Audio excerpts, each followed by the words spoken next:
नमस्कार दोस्तों, स्वागत है आप सभी का नमस्ते एकेडमी पर। प्यारे दोस्तों, आज हम लेकर आए हैं बेसिक इलेक्ट्रिकल न्यूमेरिकल का सॉल्यूशन।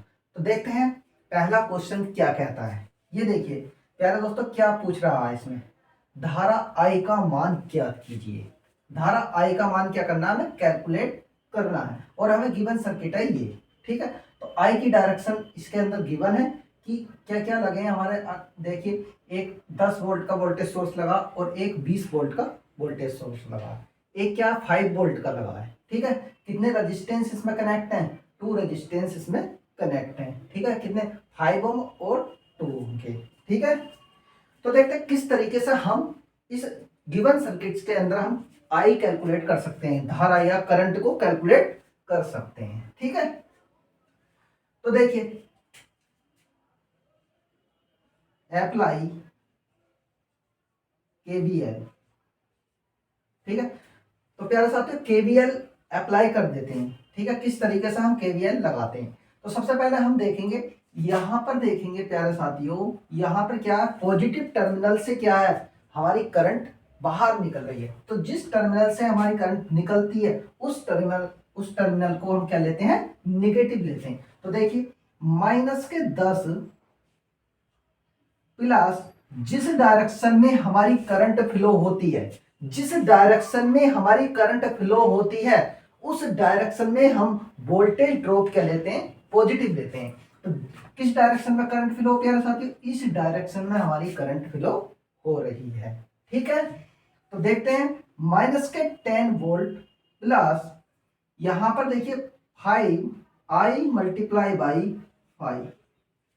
ठीक है, क्योंकि वोल्टेज ड्रॉप क्या होता है प्यारे साथियों, V बराबर आई आर होता है और आई इसके अंदर करंट है और आर रेजिस्टेंस कितना है प्यारे साथियों, रेजिस्टेंस है 5 ओम। तो इस तरीके से हमने क्या ले लिया, आई मल्टीप्लाई बाई 5 ले लिया। ठीक है, प्लस आप देखेंगे यहां पर जो बैटरी लगी है या वोल्टेज सोर्स लगा है, यहां पर हमारी देखो माइनस टर्मिनल से करंट हमारी एंटर कर रही है। तो जिस टर्मिनल से करंट एंटर करती है, देखिए तो यहां से क्या एंटर कर रही है, माइनस से, तो यहां पर क्या आ जाएगा, माइनस आ जाएगा, तो -5 आ जाएगा plus I multiply by 2 plus अब यहां पर देखो एंटर किससे कर रहा है, पॉजिटिव टर्मिनल से, तो यहां पर क्या हो जाएगा हमारा 20 और फिर प्लस आई मल्टीप्लाई बाई 3 और बराबर क्या हो जाएगा 0। तो ये केवीएल कहता है कि किसी भी इलेक्ट्रिक सर्किट के अंदर जितने भी ईएमएफ सोर्स होंगे प्लस उसके उसके अंदर इलेक्ट्रिकल सर्किट के अंदर जो रेजिस्टेंस कनेक्ट है और उसके द्वारा जो वोल्टेज ड्रॉप होगा उसका जो योग होगा वो 0 होगा। ठीक है, तो ये क्या कहता है, हमारा केवीएल कहता है। तो -10 plus 5i -5 plus 2i plus 20 और प्लस 3i बराबर 0। अब प्यारे साथियों i और i वाली टर्म हम एक साथ ले लेते हैं, 5i 2i और 3i, 5 और 2 7, 7 और 3 10। तो यहां पर क्या हो जाएगा, -10 प्लस यहां पर कितने हो जाएंगे, 10i -5 प्लस 20 बराबर 0। ठीक है, अब देखेंगे माइनस के, यहां पर देखेंगे 10i और -10 ये है और -5 ये है, तो कितने हो जाएंगे, -15 और +20 बराबर 0। 10i और इसमें से देखिए +20 में से -15 जाएंगे तो कितने बचेंगे, +5 बराबर 0 और 10i बराबर क्या हो जाएगा, -i। ठीक है, ये हो जाएगा। फिर देखते हैं आगे, कैलकुलेट करते हैं। 10i बराबर -5 और i बराबर क्या हो जाएगा प्यारे साथियों, 5/10। 5 एकम 5 और 5 दूनी 10, आई बराबर माइनस के 1/2 और बराबर क्या हो जाएगा माइनस के 0.5 एम्पियर। आई बराबर माइनस 0.5 एम्पियर आ जाएगी। ठीक है, ये हमारा आंसर आ जाएगा। अब प्यारे साथियों, करंट जो है हमारी काय में आ रही है निगेटिव में, तो ये डायरेक्शन पे डिपेंड करती है, क्योंकि डायरेक्शन हमने इस तरीके से ले रखी है तो इसलिए माइनस आया, और अगर डायरेक्शन इस तरीके से होती तो हो सकता था ये पॉजिटिव आता। तो करंट कभी भी हमारी क्या नेगेटिव में नहीं होती है, करंट का मैग्नीट्यूड हमेशा क्या होता है पॉजिटिव में होता है। ठीक है, तो इस तरीके से हम क्या कर सकते हैं, आसान तरीके से हम केवीएल अप्लाई करके किसी भी सर्किट के अंदर हम करंट को फाइंड आउट कर सकते हैं। ठीक है, तो प्यारे साथियों चलते हैं अपने अगले सवाल की तरफ, देखते हैं नेक्स्ट सवाल क्या कहता है। ठीक, तो आई होप समझ में आया होगा प्यारे साथियों। तो दोबारा देख सकते हैं आप आराम से, किसी भी तरीके से, बहुत इजीली तरीके से हमने सॉल्व कराया है। ठीक है, चलते हैं अपने अगले सवाल की तरफ।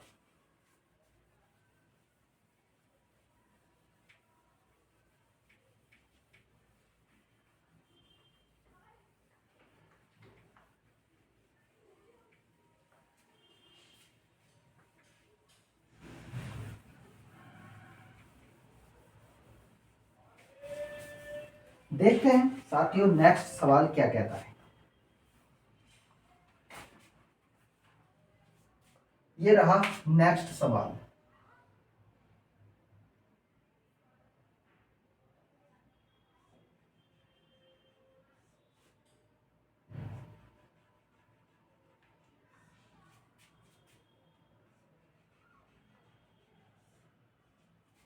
ये ए टर्मिनल्स है और ये हमारा क्या है बी टर्मिनल्स है। ये हमारा 4 ओम रेजिस्टेंस दिया है, ये 10 ओम रेजिस्टेंस दिया है, और ये कितना दिया प्यारे साथियों, ये भी हमारा 10 ओम रेजिस्टेंस दिया है। ठीक है, एक रेजिस्टेंस हमने इसके समांतर क्रम में लगा दिया, एक ये इस तरीके से दिया, कितना है 4 ओम। इसी प्रकार नेक्स्ट देखते हैं, इसी प्रकार यहां पर एक रेजिस्टेंस दिया है इन्होंने, ये 6 ओम का। इसी प्रकार यहां पर एक रेजिस्टेंस और दे दिया इन्होंने,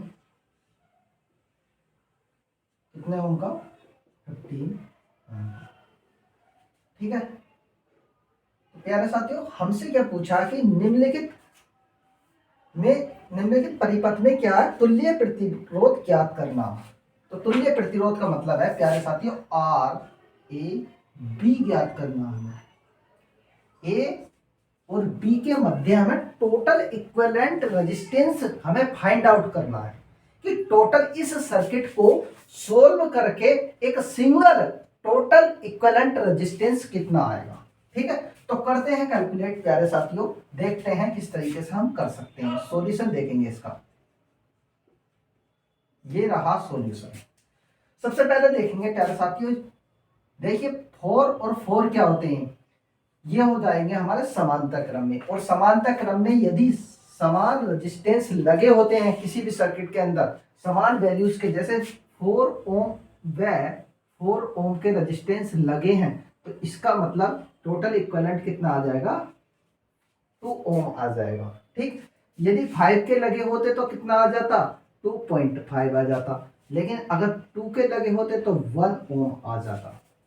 ठीक है, तो हमें यहां पर हमें कैलकुलेट करने की आवश्यकता नहीं है, क्योंकि यहां पर समान वैल्यू के दो प्रतिरोध लगे हैं। यदि कहीं भी किसी भी सर्किट के अंदर समान वैल्यू के दो प्रतिरोध लगे होते हैं तो उसका टोटल इक्विवेलेंट क्या हो जाता 1/2 हो जाता है। कहने का मीन्स है कि उसका आधा हो जाता है। ठीक है, तो देखते हैं,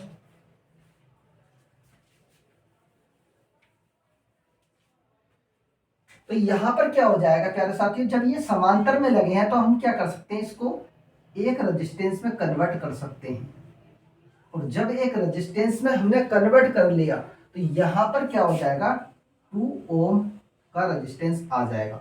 कहने का मीन्स ये है, यदि हम यहाँ पर निकालते हैं तो 4 मल्टीप्लाई बाई 4 अपॉन 4 प्लस 4 बराबर 4 अपॉन 4 और कितना हो जाएगा 8, और 4 दूनी 8 होते हैं और 2 दूनी 4 होते हैं। तो यहाँ पर कितना आ जाएगा 2 ओम का रेजिस्टेंस आ जाएगा।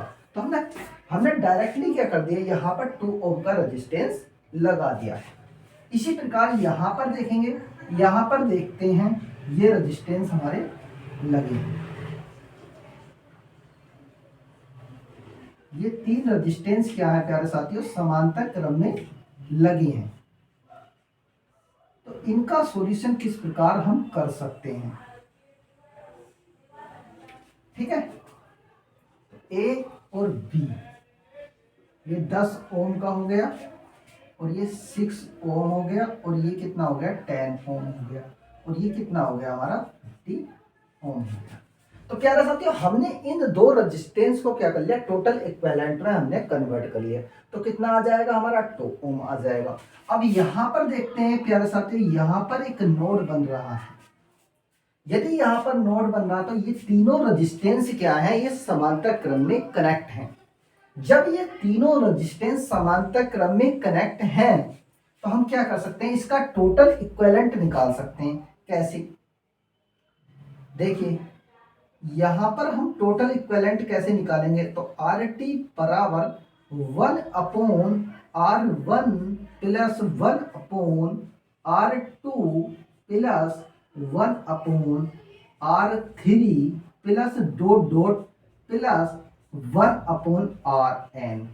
तो प्यारे साथियों समांतर में यदि 2 या 2 से अधिक रेजिस्टेंस या n रेजिस्टेंस समांतर में कनेक्ट है किसी भी इलेक्ट्रिकल सर्किट के अंदर, तो उसका टोटल इक्विवेलेंट रेजिस्टेंस निकालने का फॉर्मूला क्या होता है, 1 upon RT equivalent 1 upon R1 plus 1 upon R2 plus 1 upon R3 plus dot dot 1 upon Rn। Rn का मतलब है कि कितने भी रेजिस्टेंस हमारे क्या हैं, किसी भी सर्किट के अंदर कनेक्ट हो सकते हैं। तो यहाँ पर हमारे 3 रेजिस्टेंस कनेक्ट हैं प्यारे साथियों। तो इसका नाम हम रख देते हैं R1 और इसका नाम रख देते हैं प्यारे साथियों R2 और इसका नाम रख देते हैं हम R3 और इनकी वैल्यूज हमें दी है तो इसमें पुट करनी है हमें। 1 अपॉन RT बराबर 1 अपॉन R1 की वैल्यूज कितनी है 6 प्लस 1 अपॉन 10 प्लस 1 अपॉन 15। तो प्यारे साथियों हम क्या कर रहे हैं, इस सर्किट के अंदर ये जो सर्किट इतना दिया है, इस सर्किट के अंदर हमने क्या रख दिया, इस समांतर का नियम लगा दिया कि समांतर में रेजिस्टेंस किस तरीके से कनेक्ट होते हैं। तो इस तरीके से हमने वैल्यूज यहां पर पुट कर दी और प्यारे साथियों यहां पर हम ले लेंगे एलसीएम और यहां पर हमने एलसीएम लिया 6 और 10 और 15 का एलसीएम कितना ले सकते हैं हम, तो ले सकते हैं प्यारे साथियों 8 ये 60। तो 6 दाई 60 प्लस 10 छंग 60 प्लस 15 चौका 60। तो यहाँ पर कितना हो जाएगा, यहाँ पर हो जाएगा 10 और 6 16 16 और 4 20 20 अपॉन 60 आ जाएगा और 20 इक्वल 20 और 20 तिया क्या होते हैं 60। तो प्यारे साथियों यहाँ पर क्या हो जाएगा 1/3, ठीक है। तो 1/RT बराबर कितना आ जाएगा 1/3 आ जाएगा, ठीक है, 1/3। अब देखते हैं क्या होता है आगे, ठीक है।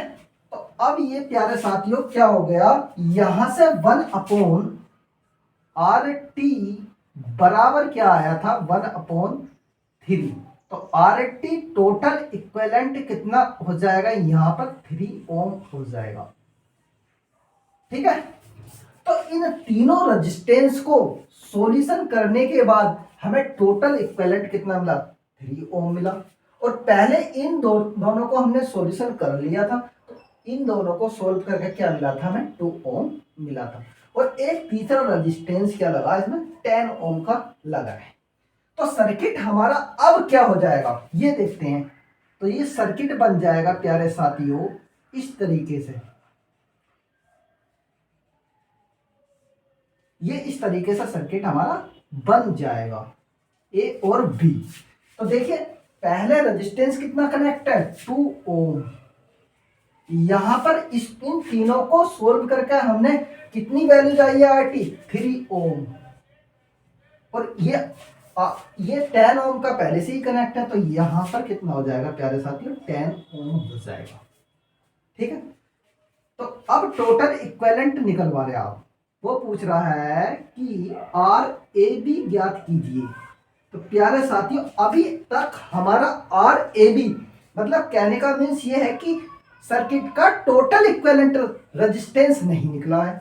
अभी तो हमने सिर्फ इसको क्या करा है सिंपलीफाई करके एक इस डायग्राम में कन्वर्ट कर लिया है। ठीक है, तो अब RAB निकालेंगे। तो प्यारे साथियों हमने क्या बताया था, जब भी दो या दो से अधिक रेजिस्टेंस श्रेणी क्रम में लगे होते हैं, क्योंकि एक ही श्रेणी क्रम में, क्योंकि करंट सब में क्या होगी समान फ्लो होगी। ठीक है, तो फॉर्मूला क्या होता है श्रेणी क्रम का RT बराबर R1 plus R2 plus R3 और plus dot dot Rn।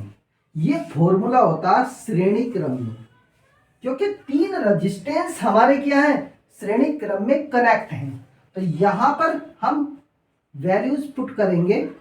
R1 की वैल्यूज कितनी है प्यारे साथियों, इसका नाम मैं अब रख देता हूं R1, इसका नाम रख सकता हूं R3 और इसका R2, इसका नाम रख सकते हैं हम R3।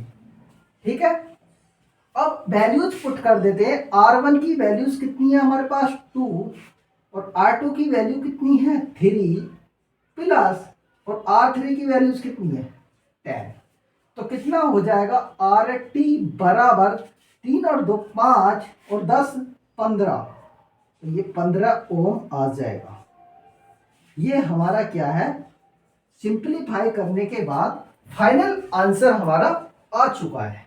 ठीक है, तो साथियों इस तरीके से हम क्या कर सकते हैं, किसी भी सर्किट को हम सिंपलीफाई करके एक सिंगल सर्किट में कन्वर्ट करने के बाद जो फाइनल हमारा फॉर्मूला पुट होगा, चाहे वो समांतर क्रम में हो और चाहे वो श्रेणी क्रम में हो, तो उस फॉर्मूले का यूज करके हम फाइनल आंसर हम यहाँ पर कैलकुलेट कर सकते हैं, जिस तरीके से हमने इस न्यूमेरिकल के अंदर किया है। ठीक है साथियों, तो इस तरीके से हम सिंपल तरीके से क्या है दो समांतर क्रम में या श्रेणी क्रम में ही हम क्या लगाते हैं फॉर्मूला लगा करके किसी भी सर्किट के अंदर बहुत सारे रेजिस्टेंस अगर कनेक्ट हैं तो उसका टोटल इक्विवेलेंट कैसे निकालते हैं, या तो दो या दो से अधिक रेजिस्टेंस श्रेणी क्रम में होंगे या समांतर में लगे होंगे। बस इन दोनों का यूज करने के बाद जो फाइनल आंसर आ जाएगा वो इस तरीके से हम कैलकुलेट कर सकते हैं। ठीक है साथियों, तो इस तरीके से हम सोल्व कर सकते हैं। तो प्यारे साथियों आज की क्लास हम यहां तक रखते हैं। सभी को नमस्कार।